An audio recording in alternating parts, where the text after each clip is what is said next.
Hello guys, तो कैसे हैं आप लोग। तो गाइस, आज हम इस वीडियो में क्या सीखेंगे। इस वीडियो में गाइस हम फ्यूचर में जो हेजिंग करते थे उसका स्ट्राइक प्राइस कैसे सिलेक्ट करना है। वो वीकली में करना है, कैलेंडर में करना है, मंथली में करना है, एंड कौन सा स्ट्राइक प्राइस सिलेक्ट करना है। गाइस, जब से मैंने फ्यूचर हेजिंग वाली वीडियो अपलोड की थी तब से काफ़ी ज़्यादा मेरे को कमेंट रिसीव हुआ है गाइस, कैसे स्ट्राइक प्राइस सेलेक्ट करें और डिटेल में वीडियो बनाई है। ठीक है, तो उसी के रिगार्डिंग ये पार्ट 2 वीडियो होने वाला है जिसमें स्ट्राइक प्राइस और कैसे सेलेक्ट करते हैं उसे हम समझेंगे। एंड अगर गाइज आप चैनल पर नए आए हो तो चैनल को सब्सक्राइब कर लीजिए। एंड पहले आप ये वाली वीडियो जरूर देखिएगा।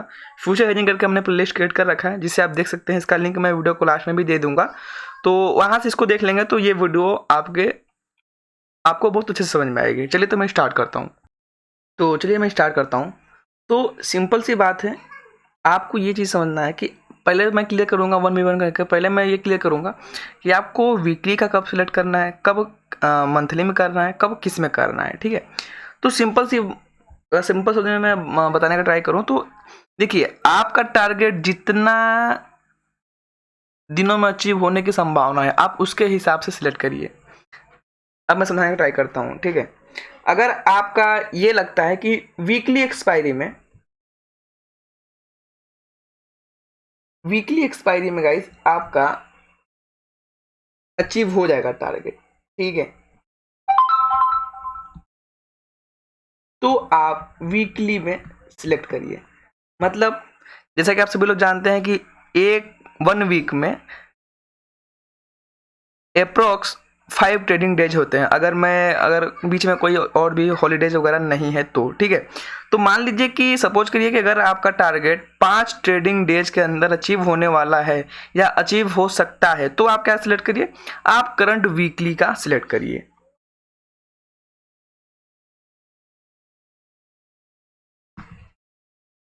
वीकली स्ट्राइक आप सिलेक्ट करिए। ये हेजिंग की मैं बात कर रहा हूं। और अगर आपका टारगेट बड़ा है जिसमें संभावना है कि वो मंथली तक अचीव हो सकता है, मंथ के एंड तक। बिकॉज देखिए, कोई भी फ्यूचर हो उसकी एक्सपायरी कब होती है, मंथ के लास्ट थर्सडे के दिन। मंथ का लास्ट जो थर्सडे होगा उसी के दिन की एक्सपायरी होती है। तो अगर गाइस आपका टारगेट काफ़ी छोटा है, काफ़ी जल्दी अचीव होने की संभावना है, तो आप वीकली स्ट्राइक से आप उससे हेज कर सकते हैं। और अगर आपका टारगेट काफ़ी बड़ा है, आप अपने फ्यूचर को लॉन्ग टर्म के हिसाब से लेकर चलना चाहते हैं, तो उस हिसाब से मंथली आप सिलेक्ट कर सकते हैं। जैसे कि मान लीजिए कि ये 24 मंथ की एक्सपायरी हो गई इस मंथ की लास्ट। ठीक है, तो अगर आप फ्यूचर बाई या सेल करते हैं और आपको लगता है कि आपका टारगेट लगभग मंथ के एंड तक ही अचीव होगा, तो आप क्या करिए, आप मंथली में हेज करिए। ठीक है, मंथली एक्सपायरी को आप सिलेक्ट करिए हेजिंग पर्पस के लिए। ये समझिए कि जितना जल्दी और जितना लेट में आपका टारगेट अचीव होने की संभावना है या हो सकता है, उस हिसाब से आपको स्ट्राइक सिलेक्ट करना है। इतना तो आपको माइंड में क्लियर हो चुका होगा। आपको अगर लगता है कि आपका टारगेट 10 से 12 दिनों में अचीव होगा, तो आप नेक्स्ट वीक की एक्सपायरी का स्ट्राइक सिलेक्ट कर सकते हैं। ये तो हो गई बात आपका स्ट्राइक कौन सा सिलेक्ट करें, स्ट्राइक मंथली, वीकली, कौन सा। तो जितना डेज रहेगा आपका टारगेट अचीव होने के लिए, या फिर जितना दिन आपको लगता है कि आपका टारगेट उतने दिनों में अचीव होगा, तो आप उस हिसाब से सिलेक्ट करिए। अगर आपका 5 दिनों एक हफ्ता के अंदर अगर आपका टारगेट अचीव होने की संभावना है, तो वीकली में भी हेज कर सकते हैं। अदरवाइज मान लीजिए कि आपका नहीं होता है, सपोज करिए कि आपने वीकली एक्सपायरी को सिलेक्ट किया था हेजिंग करने के लिए, लेकिन आपका टारगेट वीकली एक्सपायरी में अचीव नहीं हुआ। मेरा कहने का मतलब क्या है, इस नेक्स्ट एक्सपायरी कब है गाइस, नेक्स्ट एक्सपायरी आप देख सकते हैं कि 17 जून को है। तो आपने मान लीजिए फ्यूचर बाय या सेल किया था, सपोज करिए आपने फ्यूचर बाय या सेल किया था जिसे आपने हेज किया था वीकली से 17 जून तक, 17 जून की एक्सपायरी से। लेकिन क्या है, आपका टारगेट उस दिन अचीव नहीं हुआ, आपका टारगेट अचीव होने में कुछ और दिनों लग सकते हैं। तो सिंपली जब 17 जून को आएगा तो आप उसे रोल ओवर भी कर सकते हैं। मतलब 17 जून की जो एक्सपायरी का आपने सिलेक्ट किया था हेजिंग पर्पस के लिए, उसे आप 17 जून को, तो क्योंकि वो एक्सपायर हो जाएगा, तो क्या करिए, उसे आप 17 जून को एग्जिट करके सिंपली कौन सा स्ट्राइक सेलेक्ट कर लीजिए उसके नेक्स्ट वाले तक का। जैसे नेक्स्ट का कब है 24, तो आप 24 जून की एक्सपायरी का स्ट्राइक सिलेक्ट कर लीजिए। इसे रोल ओवर कहते हैं। अब मैं चलता हूँ गाइस सीधे प्रैक्टिकली लेकर, बिकॉज थ्योरेटिकली काफ़ी बात हो गई। जाहिर सी बात है गाइस कि आप कभी ना कभी, देखिए आप मान लीजिए कि सपोज कर लीजिए कि आपको ये आपका ये सेटअप था, मैं सपोज करा देता हूँ। अब बात करते हैं कि कौन सा स्ट्राइक सिलेक्ट करें। अभी तो ये पता चल गया कि वीकली में करना है कि मंथली में करना है, कौन सा करना है। अब बात आ गई कि कौन सा स्ट्राइक सिलेक्ट करना है। तो मान लीजिए सपोज कर लीजिए कि आपको यहाँ पर ब्रेकआउट फाइंड हो गया।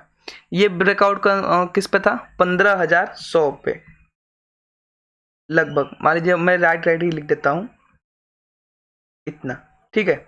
इस पर आपने क्या क्या फ्यूचर बाय किया, तो इसके लिए आप कैसे इसे हेज करेंगे, इससे गाइस पुट बाय करके हेज करेंगे। अब पुट कौन सा बाय करेंगे, देखिए आपका जो भी लॉजिकल एसएल हो ना, जहां भी आपका एक लॉजिकल एसएल बनता हो। अब लॉजिकल एसएल से क्या मतलब है, जैसे कि आप कभी भी जब फ्यूचर बाय सेल करेंगे तो आपका एक एसएल पॉइंट होगा, आपको वही स्ट्राइक सिलेक्ट करना है। जैसे मान लीजिए मेरा एसएल इसमें ब्रेकआउट ये हुआ, तो इसका एसएल मेरे हिसाब से मान लेते हैं कि ये वाला एसएल एरिया होगा, बिकॉज यहाँ पर नियरेस्ट सपोर्ट मार्केट को मिल रहा है। तो ये हमारा एसएल एरिया हो गया। एसएल एरिया कितना है आप देख सकते हैं, 15,075, ठीक है। तो ये हमारा एसएल एरिया हो गया। एसएल एरिया होगा तो इसका मतलब क्या है, अब हम नियर अबाउट इसे हेज कर लेंगे। या तो मैं क्या कौन सा बाय कर लूंगा पुट को, 15,050 नियर स्ट्राइक यही मिलेगी हम लोगों को, इसका हम लोग पुट बाय कर लेंगे। तो समझिए कि नियरेस्ट ये हमारा एसएल एरिया हो गया। तो इसके नियरेस्ट हमें कौन सा मिलेगा, या तो हम अब 1500 का पीई बाई कर लें हेजिंग पर्पस के लिए, या इसके नियरेस्ट कौन सा होगा और 1550, ठीक है, इसे बाई कर लें। इन्हीं दोनों में से कोई ना कोई बाय करना होगा। हम ऑप्स्टा वगैरह में लगा के चेक कर लेंगे सेंसिबल में कि कुछ में कम लॉस दिख रहा है, जाहिर सी बात है कि जिसमें कम लॉस दिखेगा हम उसी से हेज कर लेंगे। ये समझ में आ गया आपको इतना। तो ये देखिए इस तरह से आप अपने लॉजिकल एसएल, क्योंकि आप ये जानते हैं कि जब भी आप ट्रेड लेंगे तो आपका एक लॉजिकल एसएल होगा, तो आपको लॉजिकल एसएल के नियर अबाउट ही हेज करना है। ऐसा नहीं है कि लॉजिकल एसएल आपका यहाँ है और आप हेज कर रहे हो काफ़ी नीचे, आप 14,900 के हेज कर रहे हो, तो इससे बहुत बड़ा लॉस होने का संभावना रहता है। तो आपको नियर अबाउट लॉजिकल एसएल के आसपास ही हेज करना है। अभी मैं एक चीज़ और आपके साथ क्लियर करना चाहता हूँ जिससे आपको अच्छे से समझ में आएगा। अब सेम यहीं पर एक कंडीशन आप समझ लीजिए जिससे आपको तुरंत आसानी से समझ में आ जाए। अब मान लीजिए कि ये वाला जब भी आपने बाई किया है फ्यूचर को, तो इसका टारगेट मान लीजिए बहुत जल्दी अचीव होने की संभावना है, तो इसे आप वीकली में हेज करेंगे। ये जो है ना, ये जो पुट बाई करेंगे, कौन सा बाई करेंगे, नियरेस्ट मतलब नियरेस्ट एक्सपायरी का बाई कर लेंगे। और अगर यही आपको लगता है कि आपका टारगेट बड़ा है, आपका टारगेट अचीव होने में एटलीस्ट 15 से 20 दिन लग ही जाएंगे, तो आप उसे मंथली में बाई कर लीजिए। जितना दिनों में आपका टारगेट अचीव हो सकता है, आपको उतने दिनों के आसपास का ही एक्सपायरी सिलेक्ट करना है। उससे क्योंकि बार बार आपको रोल ओवर करना पड़ेगा अगर आप नियर एक्सपायरी का सिलेक्ट करेंगे। तो वैसे भी कर सकते हैं, जैसे मान लीजिए कि आपने वीकली में कोई हेज किया, आपने वीकली में हेज किया, वीकली मतलब नियरेस्ट वीकली कौन सा होगा, मान लीजिए 17 जून का, आपने 17 जून की एक्सपायरी को बाई किया, आपने 17 जून की एक्सपायरी को ये बाई किया, बट आपका टारगेट अचीव नहीं हुआ 17 जून तक, तो आप क्या करेंगे, आप सिंपली फ्यूचर वाले में बने रहिए, आप फ्यूचर में बने रहिए एंड एक और बाई कर लीजिए। आपका देखिए आपका ये चेंज नहीं होने वाला, क्योंकि ये आपका लॉजिकल एसएल एरिया है, ये चेंज मत करिए आप सिंपली क्या करिए, देखिए अगर आपके अकाउंट में मार्जिन कम है तो आप पहले बाई कर लीजिएगा, उसके बाद इसे एग्जिट करिएगा। तो आप क्या करेंगे, इसके बाद की एक्सपायरी कौन सा है, उसके बाद की एक्सपायरी का गाइज आपका है 24 जून और 15,100 का पीई आपको बाई कर लेना है डे एंड तक, बिकॉज उस 17 जून की एक्सपायरी है, तो 17 जून के एक्सपायरी होने के बाद आप इसमें ट्रेड नहीं कर पाएंगे। तो सबसे पहले अगर आपका मार्जिन कम है तो आप सबसे पहले इसे बाई कर लीजिए, जैसे ही बाई करेंगे इसे एग्जिट कर दीजिए, फिर आपकी स्ट्रेटेजी सेम बन जाएगी। तो आपको क्या मिलेगा, आपको एक हफ्ते का और टाइम मिल जाएगा कि आपका टारगेट अचीव हो जाए। इस तरह से आप रोल ओवर भी कर सकते हैं मार्केट में। तो इतना आपको समझ में आ गया। अब मैं लेकर चलता हूँ, कुछ और चीज़ें समझाने का ट्राई करता हूँ आपके साथ। तो सिंपली मैं आपके साथ कुछ और चीज़ें शेयर करना चाहता हूँ। तो मान लीजिए यहाँ से मैं फ्यूचर सेलेक्ट कर लेता हूँ और इसे मैं बाई कर लेता हूँ। इसे मैं बाई कर लिया एंड साथ ही साथ इसे मैं हेज भी कर लेता हूँ। तो हेजिंग करने के लिए हम क्या करेंगे, हमने फ्यूचर बाई किया है तो हेजिंग करने के लिए क्या करेंगे, पुट को बाई करेंगे। तो मान लेते हैं कि हम पुट को भी बाई कर लेते हैं सिंपली। ये हो गई आपकी स्ट्रेटजी। अब एक चीज़ और समझिए, आप लोग काफ़ी ज़्यादा लोग इसको लेकर कंफ्यूज थे। आपको एक बात समझ में आना चाहिए कि आपका जो भी मैक्स प्रॉफिट होगा उसमें से केवल आपको 85 पॉइंट ही देने हैं।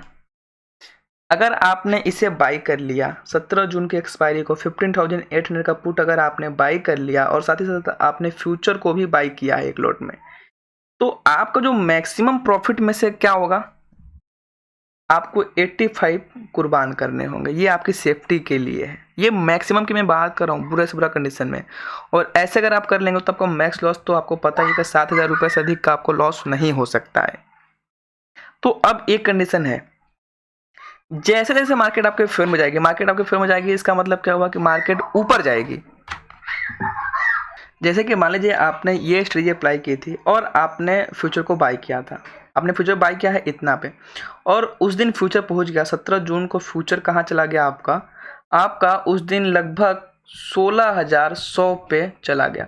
तो आपको प्रॉफिट ओवरऑल कितना होता अगर आप नेकेड करते तो मान लीजिए इसमें से आपको 280 पॉइंट का अप्रोक्स प्रॉफिट होता अगर आप नेकेड करते तो। ये आपका नेकेड का है, नेकेड का मतलब फ्यूचर डायरेक्टली बाई किए होते बिना किसी हेज के। तो लेकिन आपने 17 जून को ये बाई भी कर रखा है पुट को, तो इसमें से क्या होगा आपका -85 आप कर लीजिए, तो अप्रोक्स आपको 200 पॉइंट का ही उस दिन प्रॉफिट होगा।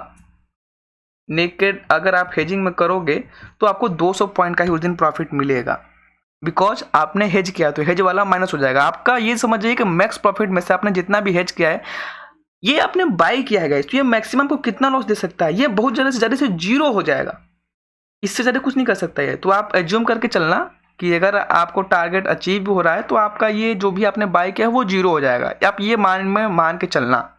और गाइस एक बात मैं और बता दूं आप लोगों को, ये 80-90 पॉइंट का 80-90 पॉइंट का फ्यूचर में एसएल कोई बहुत बड़ा इशू वाली बात नहीं है, बिकॉज आपको ये गैप अप गैप डाउन से भी प्रोटेक्शन देंगे।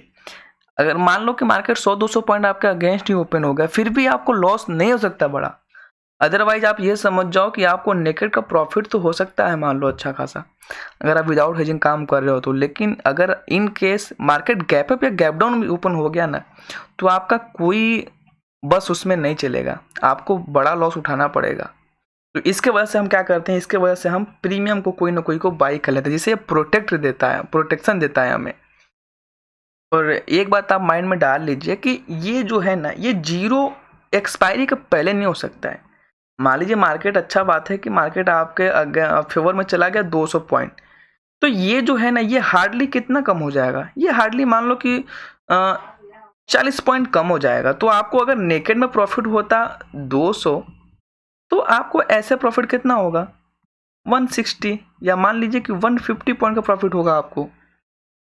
एक बात इतना समझ जाइए आप कि ये अगर आपका जितना तेजी से ये कम होगा, ये जो आपने फ्यूचर को बाई किया है उससे कहीं ना कहीं डबल स्पीड से या डबल स्पीड से भी ज़्यादा आपका फ्यूचर बढ़ेगा।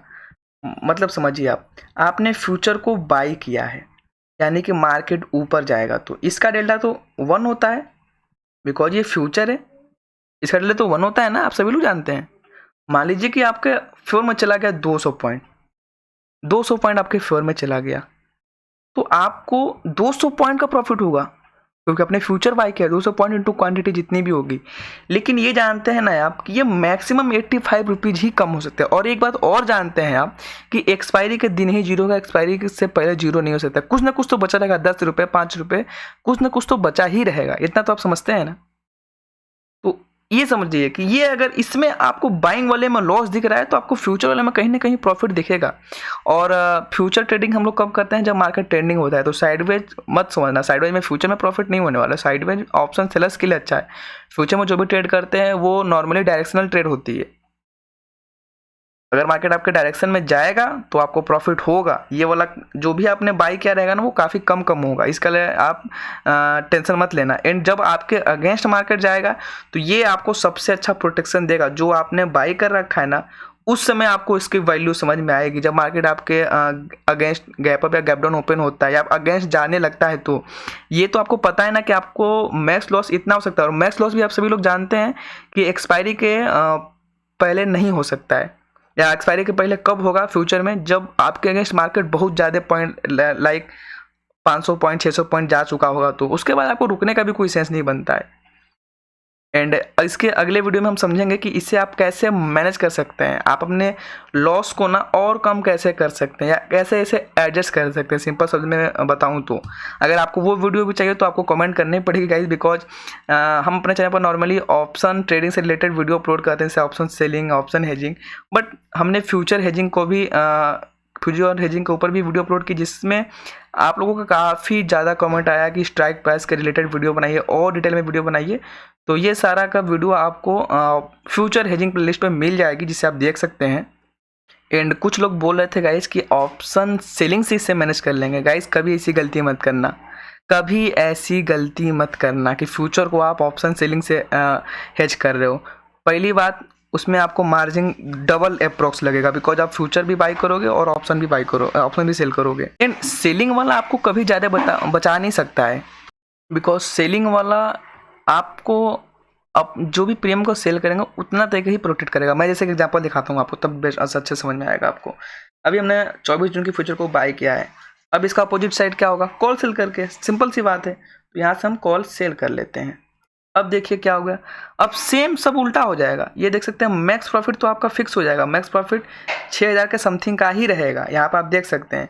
लेकिन मैक्स लॉस गाइस अनलिमिटेड है, ठीक है। तो ऐसी गलती बिल्कुल आप मत करिएगा, बिकॉज फ्यूचर में ट्रेडिंग करते हैं तो मैक्स प्रॉफिट आपका ज़्यादा होना चाहिए और मैक्स लॉस कम होना चाहिए। अदरवाइज आप ऑप्शन सेलिंग में कोई रास्ता नहीं ऑप्शन सेलिंग से मैनेज करने का। ऑप्शन सेलिंग से आप अपने लॉस को एडजस्ट कर सकते हो, जो हम नेक्स्ट वीडियो में समझेंगे। तो मिलते हैं फिर नेक्स्ट वीडियो में, तब तक के लिए इतना ही। एंड अगर चैनल पर नए आए हैं गाइस तो चैनल को सब्सक्राइब कर लीजिए। एंड साथ ही साथ हमने काफ़ी प्लेलिस्ट को अपलोड कर रखा है, जिसे आपको जरूर वॉच करना चाहिए। मे बी आपके 90% डाउट ऑलरेडी क्लियर हो जाएंगे। जैसे अगर आपको पोजिशन ऑप्शन सेलिंग करनी तो आप ये वाली प्लेलिस्ट को देख सकते हैं। अगर आपको हेजिंग में एडजस्टमेंट सीखनी तो आप ये वाली प्लेलिस्ट को देख सकते हैं। एंड अगर आपको इंट्राडे ऑप्शन सेलिंग करनी है तो आप ये वाली प्लेलिस्ट को देख सकते हैं, ठीक है, जिसमें हमने सेटअप के साथ साथ खुद लाइव मार्केट में ट्रेड करके आपके साथ शेयर किया है। अगर आपको एक्सपायरी ट्रेडिंग करनी है तो आप ये वाली प्लेलिस्ट को देख सकते हैं। इसमें हमने स्ट्रेटजी, मैनेजमेंट, रिस्क मैनेजमेंट सब कुछ एवरीथिंग आपको आपके साथ शेयर किया है। एंड खुद उसी पर लाइव मार्केट में ट्रेड भी करके दिखाया है। ऑप्शन हेजिंग सीखना है आपको तो ये वाली प्लेलिस्ट को आप देख सकते हैं। तो और भी काफ़ी सारे प्लेलिस्ट है जिसे आप देख सकते हैं अपने अकॉर्डिंग। तो मिलते हैं फिर नेक्स्ट वीडियो में, तब तक के लिए बाय, बने रहिए हमारे साथ।